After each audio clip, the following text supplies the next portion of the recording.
সমস্যা হলো যে আমাদের লেখাপড়াটা একদম শেষ হয়ে গেছে। শিক্ষা ব্যবস্থা, শিক্ষা এটা আপনার একদম শেষ। ওটার মধ্যে কিছু অবশিষ্ট আছে আমার কাছে মনে হয়। আপনি প্রাইমারি স্কুল থেকে শুরু করেন একেবারে ইউনিভার্সিটি, সব জায়গায় দেখবেন যে এত নিচে চলে গেছে তার মান, এটা ঠিক বলে বোঝানো যাবে না।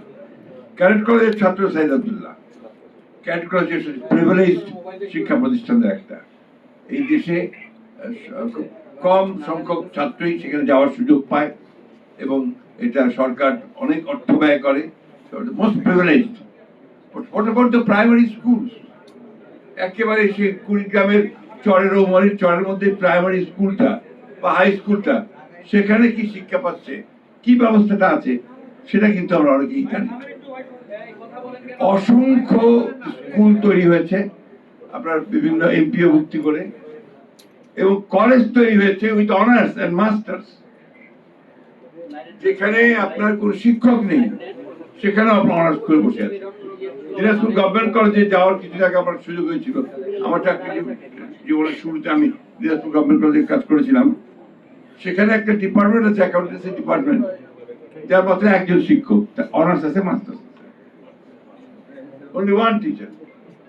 এখন আপনারা বলুন এই কলেজগুলোর কি প্রয়োজন আছে? সবাই আর্টস পড়ে, বিএ আর্টস বেশিরভাগ, এবং আপনার যে কমার্স খুব কম ছাত্র পড়ে আজকাল, সায়েন্স তো পড়েই না প্রায়। তাহলে এই যে শুধুমাত্র জেনারেল এডুকেশনে বিএ পাস করাচ্ছেন, তাদেরকে দিয়ে আপনি কি করবেন? তাদের প্রয়োজনটা কি? সমাজে তার প্রয়োজন কি? কোনো প্রয়োজন নেই।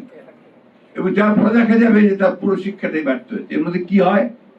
ছেলেকে লেখাপড়া শেখানোর জন্য বা মেয়েকে লেখাপড়া শেখানোর জন্য ওই বৃদ্ধ মা তার জমিটুকু বিক্রি করে ছেলেকে পাঠিয়ে দেন ঢাকায় পড়ার জন্য।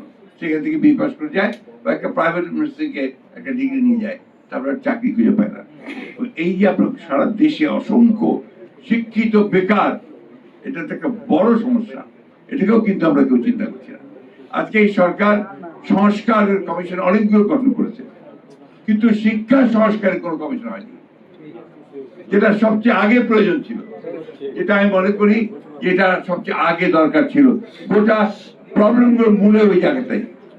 আমি যদি আমার যদি শিক্ষাটাই ঠিক না হয়, জ্ঞান যদি আমার না থাকে, তাহলে আমি কি দিতে পারবো বা কি নিতে পারবো, বা সমাজে কোন পরিবর্তনটা আমি আনতে পারবো? আমি নিজের পরিবারের জন্য বা কি পরিবর্তন আনতে পারবো?